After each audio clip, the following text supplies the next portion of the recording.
Hey, this is Horner again, and this is the last section of problems for circular motion.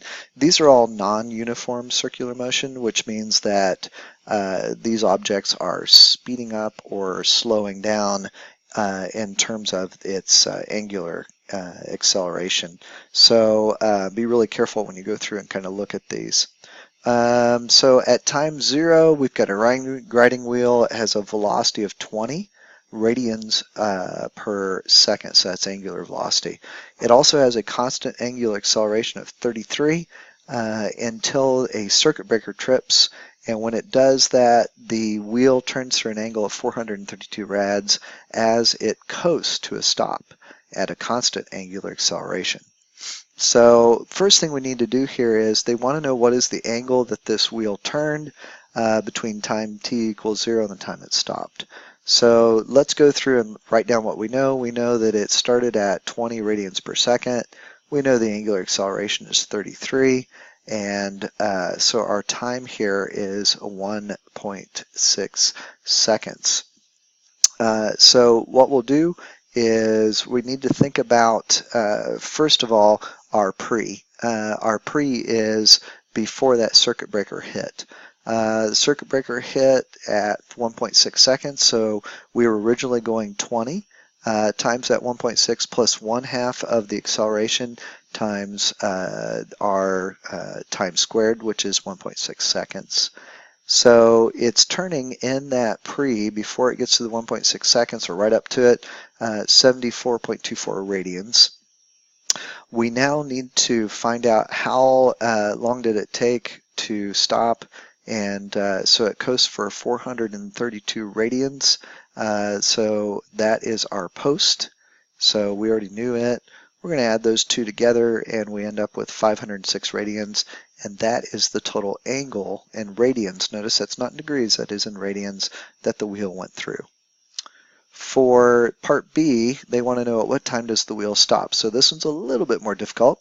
Here we've got that 72.8 radians per second again. If we remember, if we come back up here, you're going to notice that we've got 74.24, and then here this is different because we've had our original angular velocity. We're going to add to that acceleration times that time, and we get 72.8 radians per second. So that was our final velocity after it sped up to that 1.6. Now what we're going to do is go through and find out what is that acceleration for that last 1.6 seconds when it was slowing down. So to do that, we know that our final angular velocity is 0. Our original is 72.8, so we're going to square it. And then we're going to add to that 2 times alpha, which is what we're looking for, times the displacement, which is 432 radians. Go through, do your math, you get about negative 6.13 radians per second squared. At that point, now we have our final angular velocity is equal to our original plus the alpha times the t. So our final here, if you remember, was actually, nope, this is our original. And so it's amazing because that 0 popped in. Did you see that? That is the final angular frequency or angular velocity. We know that the original was, when it starts to slow down to stop, was 72.8. And we know its acceleration is negative 6.13. So we're looking for that time. That time is about 11.88 seconds for it to go from 1.6 seconds all the way to that 11.88. So now we're going to add the 1.6 back, and you get 13.5 seconds. And that is the time that the wheel stops from the very beginning. For the next part, this one wants to know what is the wheel's angular acceleration as it slowed down, and so from that previous part we end up with negative 6.13 radians per second squared. So we already did all that math here, and then you had to have this original over here, that final velocity, which becomes your original when it starts to slow down. So let's take a look at 4.37. We see that we have a changing angular acceleration. and it does that over a period of 2 seconds, and then it doesn't change anymore. They want to know what is the turntable's angular velocity at 3.5 seconds, which would be right here. But this right through here is a constant velocity because I have 0 acceleration here. So if I just find the area of this triangle, it will tell me then what the change in the angular velocity was, and because it's starting from rest, that makes this even easier. So our change in angular velocity is just equal to 1/2 of the acceleration times time. We've got 1/2 of, so we're just basically finding the area of the triangle, which is an integral. So we've got 1/2 of 5 times 2, and that gives us 10/2, which is 5 radians per second. So that one looks really hard, but it's actually very simple because you're just finding area. Thank you, calculus. Next one, this is 4.40. This is a little bit longer problem, so they have a merry-go-round. It's initially turning with a 3.6 second period, and it has a diameter, here we go again, of 4.8, so you got to be careful, make sure you divide that by 2. This is the circumference when it turns in a circle. There's our period, so 2 pi r all over t gives us 4.2 meters per second. That one was super tough. The part B, this one, they want to know how many revolutions does the merry-go-round make when it stops. So here we've got the angular velocity is equal to the linear velocity divided by the radius. Our linear velocity is 4.2. Our radius is 2.4, so we end up with about 1.75 radians per second. Let's use our first rotational kinematic equation to find out what the acceleration is. So we plugged in that initial velocity. We know it's slowing down to a stop, and we know the amount of time it takes. So we get negative 0.076 radians per second squared for our acceleration for the merry-go-round. We'll plug that in over here, and we know the original was 2 radians per second. And we're going to go ahead and plug everything in, and we end up with about 25.9 radians, but they don't want radians, they want revolutions. So we're going to take that 25.9 radians and do the conversion, and we end up with 3.2 revolutions. This is about an electric fan. It's going from 2,300 revolutions per minute in 4.3 seconds, and it's starting at rest. And they want to know what is its angular acceleration. So let's find out how many radians per second this is. We're going to multiply by 2 pi radians for 1 revolution. That gets rid of the revolutions. We need to get rid of the minutes and get seconds. So 1 minute is 60 seconds. And if you do your math, you'll get 240.9 radians per second. Angular acceleration is just the change in the angular velocity divided by the change in time. So we've got 240.9 divided by 4.3, and you end up with 56 radians per second.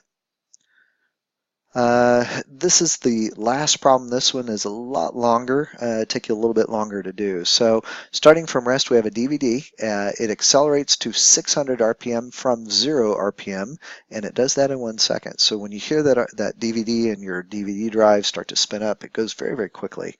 It rotates at this angular speed for 3 seconds, and then it decelerates to a halt in 2. So there's actually 3 things going on in this one.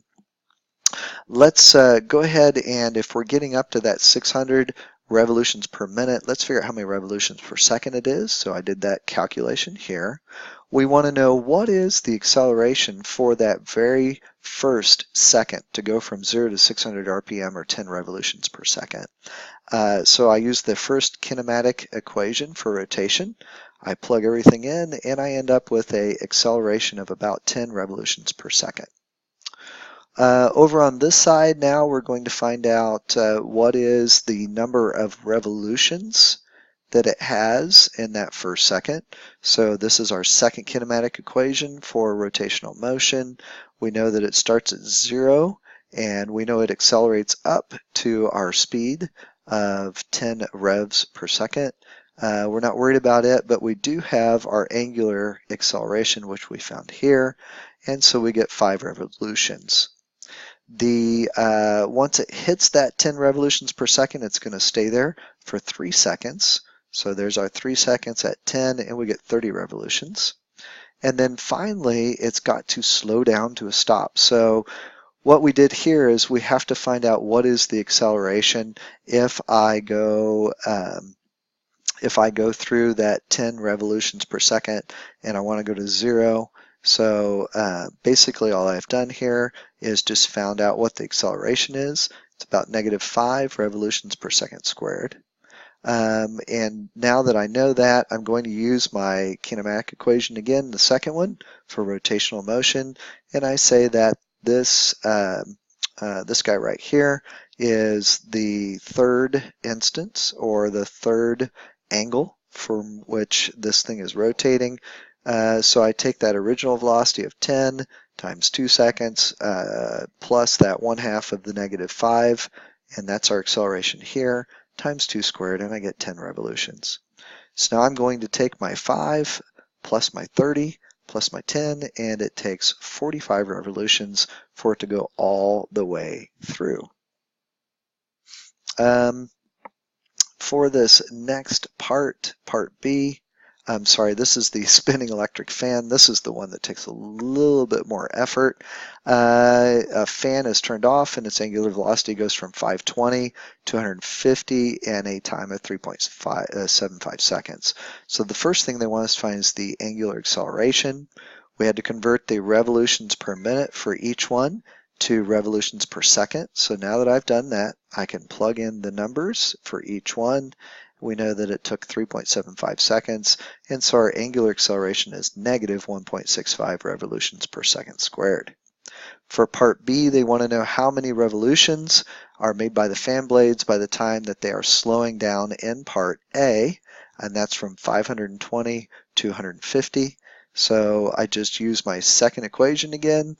I plugged all my numbers in that I had. There's my 8.67 that it starts out at. There's the time it takes for it to go down to 150. This is 1/2 of that acceleration times that time squared again, and you get about 20.9 revolutions. For the very last part, they want to know how many more seconds are required for the fan to come to rest. So we're going from that 2.5 that we had when we got here. So there's our 2.5. And we go from 2.5 to 0 for our angular velocity. We know that we're decelerating at a rate of -1.65, and we want to find the time. So if you do your math, you're going to end up with +1.52 seconds. And that is the last part of your problems.